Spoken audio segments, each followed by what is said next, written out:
नमस्कार दोस्तों, मैं हूं मोहित और आप देख रहे हैं MS नॉलेज प्लेनेट। आज की हमारी इस वीडियो में हम जानेंगे उस शख्स के बारे में जो वास्तविक जीवन में तो श्री राम भक्त है, परंतु हम लोग उन्हें और भी कई अन्य नामों से जानते हैं, जैसे लंकेश कह लीजिए या रावण कह लीजिए।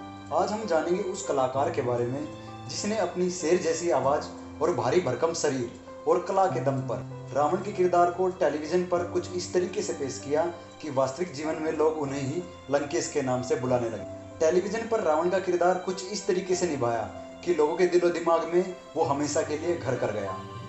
इस महान कलाकार का नाम है अरविंद त्रिवेदी। इनका जन्म हुआ 8 नवंबर 1938 को मध्य प्रदेश के इंदौर में। इनके पिताजी एक सरकारी कर्मचारी थे, जिनके उज्जैन ट्रांसफर के बाद अरविंद त्रिवेदी जी अपने माता पिता के साथ उज्जैन में जाकर बस गए। इस प्रकार इनका बचपन उज्जैन में ही बीता। इनके मन में बचपन से ही श्री राम और रामायण के प्रति अपार प्रेम और श्रद्धा भाव था, क्योंकि जब भी इनके मोहल्ले में रामलीला का आयोजन होता था तो ये उसे देखने जरूर जाते थे और बड़े गौर से उसे देखते और सुनते थे। इनके भाई उपेंद्र त्रिवेदी जी उस समय के गुजराती थिएटर के विख्यात अभिनेता थे। अपने भाई से ही इनके सिर पर अभिनय का शौक चढ़ा था। इन्होंने अपने अभिनय की शुरुआत रंगमंच कार्यक्रम से की थी और रंगमंच पर खूब नाम कमाया।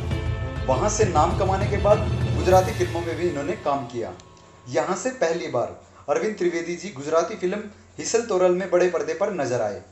सन 1971 में आई हिंदी फिल्म परायाधन में अरविंद त्रिवेदी जी ने हेमा मालिनी और राकेश रोशन जैसे बड़े बड़े कलाकारों के साथ भी काम किया।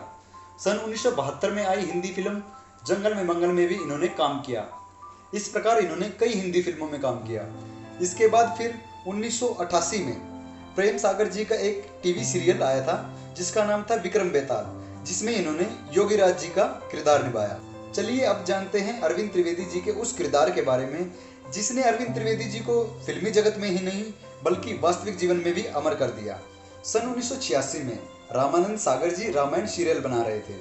अरविंद त्रिवेदी जी की राम और रामायण के प्रति अपार श्रद्धा ने उन्हें चैन से बैठने नहीं दिया और वो पहुंच गए रामानंद सागर जी के पास रामायण में काम मांगने के लिए।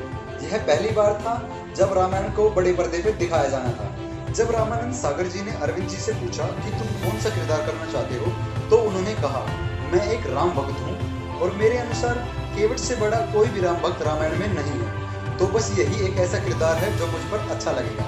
तब रामानंद सागर जी ने अरविंद जी से कहा कि ठीक है, कल ऑफिस आ जाना।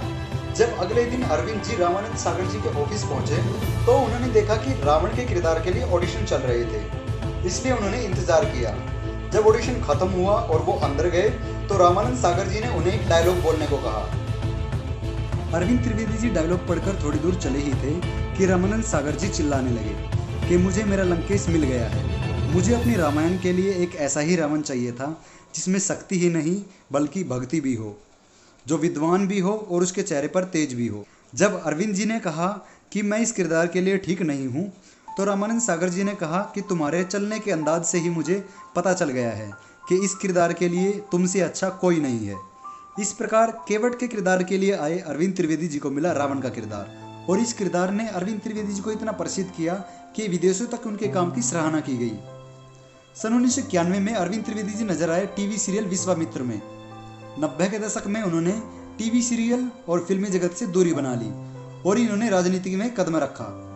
सन 1991 में ही ये गुजरात के साबरकांता डिस्ट्रिक्ट से मेंबर ऑफ पार्लियामेंट चुने गए।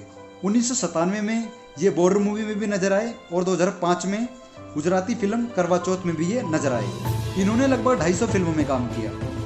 दोस्तों, यह भी सच है कि रावण का किरदार निभाने का अरविंद त्रिवेदी जी के व्यक्तिगत जीवन पर बहुत बुरा प्रभाव पड़ा। लोग उन्हें वास्तविक जीवन में भी रावण समझने लगे। कई बार उन्हें मंदिरों में भी नहीं आने दिया जाता था और इसका अरविंद त्रिवेदी जी के जीवन पर बहुत बुरा प्रभाव पड़ा और उन्हें बहुत पछतावा भी हुआ कि भले ही फिल्मों में ही सही, पर उन्होंने श्री राम जी को और हनुमान जी को बहुत बुरा भला कहा है और अपनी इस आत्मग्लानि से मुक्ति पाने के लिए उन्होंने बहुत प्रयास किए। उन्होंने कई श्री राम जी के पाठ करवाए और फिल्मी जगत और राजनीति से दूरी बना ली और श्री राम जी की भक्ति में ही जीवन को गुजारने लगे। दोस्तों, आपको यह जानकारी कैसी लगी कमेंट बॉक्स में जरूर बताइएगा। वीडियो अच्छी लगी है तो लाइक कीजिए और ऐसी ही जानकारी के लिए चैनल को सब्सक्राइब कीजिए। हर हर महादेव।